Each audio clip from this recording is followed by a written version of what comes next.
नमस्कार दोस्तों, स्वागत है आपका हमारे चैनल पर।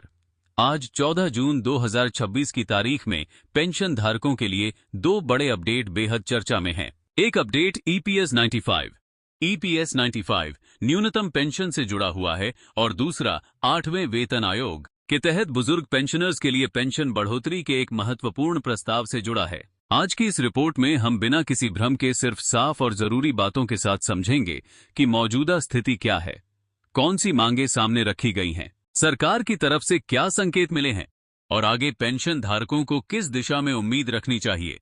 सबसे पहले ईपीएस 95 की बात करते हैं। यह वही विषय है जिसे लेकर देश भर के लाखों पेंशन धारक लंबे समय से अपनी आवाज उठा रहे हैं। मौजूदा न्यूनतम पेंशन RS 1000 प्रतिमाह के आसपास बनी हुई है और यही वह बिंदु है जहां से असली बहस शुरू होती है। आज के समय में जब दवाइयों का खर्च, इलाज, सात है, घरेलू जरूरतें, बिजली, पानी, किराया, परिवहन और रोजमर्रा के जीवन की लागत लगातार बढ़ रही है, तब इतनी कम पेंशन में सम्मानजनक जीवन चलाना बहुत कठिन हो जाता है। यही कारण है कि RS 1000 की पेंशन को बढ़ाकर RS 7500 प्रतिमाह करने की मांग बार बार उठाई जा रही है। यह मांग सिर्फ भावनात्मक नहीं है, बल्कि आर्थिक वास्तविकता पर आधारित है। बुजुर्ग पेंशन धारकों के लिए पेंशन कोई अतिरिक्त सुविधा नहीं होती, बल्कि जीवन की मूल सुरक्षा होती है। कई पेंशनर ऐसे हैं जिनके पास कोई दूसरी आय नहीं है और वे पूरी तरह इस मासिक राशि पर निर्भर रहते हैं। एक छोटा सा अनुरोध दोस्तों, अगर आपको यह जानकारी महत्वपूर्ण और सही लग रही है तो इस वीडियो को अभी लाइक कर दीजिए और अपने बाकी पेंशन भोगी साथियों के साथ शेयर जरूर करें ताकि यह आवाज सब तक पहुंचे।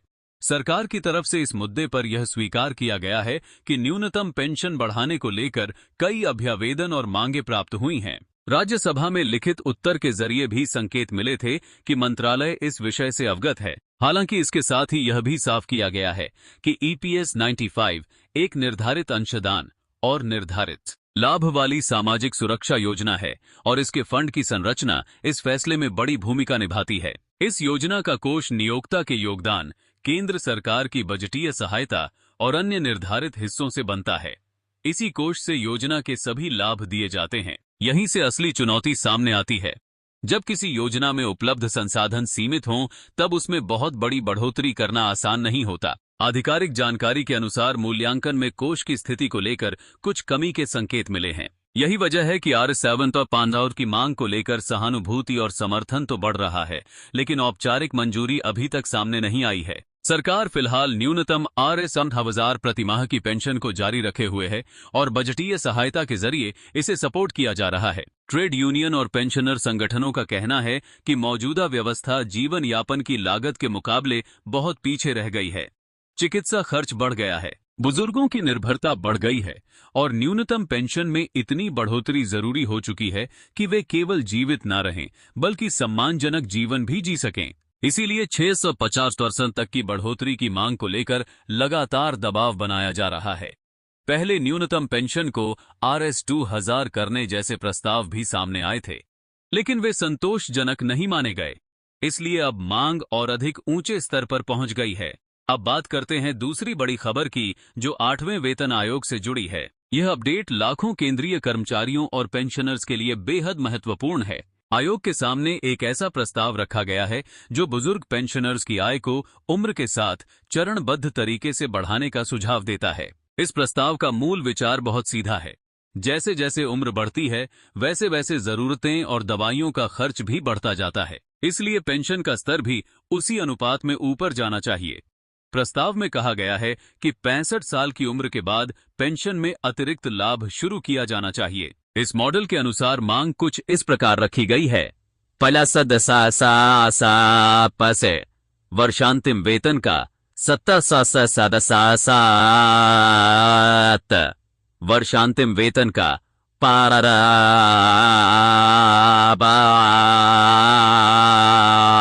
वर्षांतिम वेतन का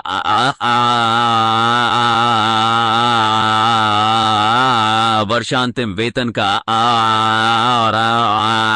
वर्षांतिम वेतन का 90% वर्ष या अधिक अंतिम वेतन का 100% प्रस्ताव इसलिए महत्वपूर्ण है क्योंकि यह सिर्फ पेंशन बढ़ाने की बात नहीं करता, बल्कि पेंशन को उम्र और आवश्यकता के साथ जोड़ता है। इसी वजह से कई संगठनों ने आयोग के सामने यह सुझाव भी रखा है कि न्यूनतम पेंशन को अंतिम वेतन के 60% तक किया जाए, फिटमेंट फैक्टर की समीक्षा हो और महंगाई राहत डीआर को और मजबूत तरीके से जोड़ा जाए। इसके अलावा फैमिली पेंशन का दायरा बढ़ाने और पेंशन पेमेंट सिस्टम को अधिक सरल और पारदर्शी बनाने की भी मांग की गई है।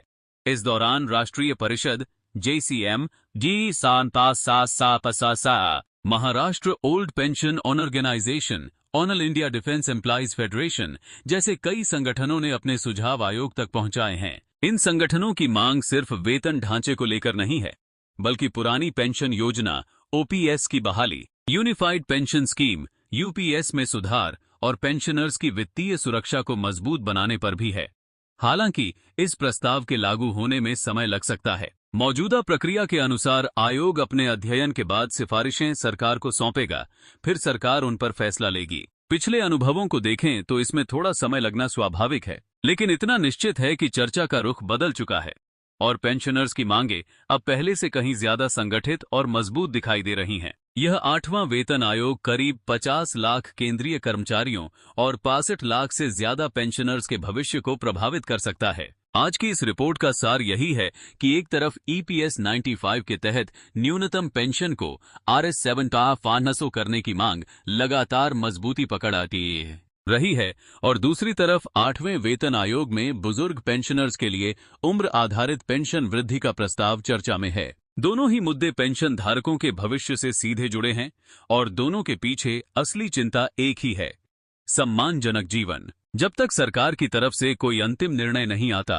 तब तक पेंशन धारकों की उम्मीदें भी बनी रहेंगी और सवाल भी। अगर आप चाहते हैं कि ऐसी ही सटीक साफ और जरूरी जानकारी आप तक लगातार बिना किसी रुकावट के पहुंचती रहे, इस मामले से जुड़ी जैसे ही कोई भी नई अपडेट आएगी, मैं आपके पास सबसे पहले लेकर आऊंगा। ऐसी ही देश, समाज और कर्मचारियों से जुड़ी हर सच्ची और सटीक खबर को सबसे पहले देखने के लिए हमारे चैनल भारत अलर्ट 24/7 को अभी सब्सक्राइब करें और नीचे दिए गए बेल आइकन घंटी के निशान को जरूर दबाएं ताकि कोई भी वीडियो आपसे मिस न हो। मिलते हैं अगले वीडियो में, तब तक के लिए अपना ख्याल रखिए। नमस्कार, जय हिंद।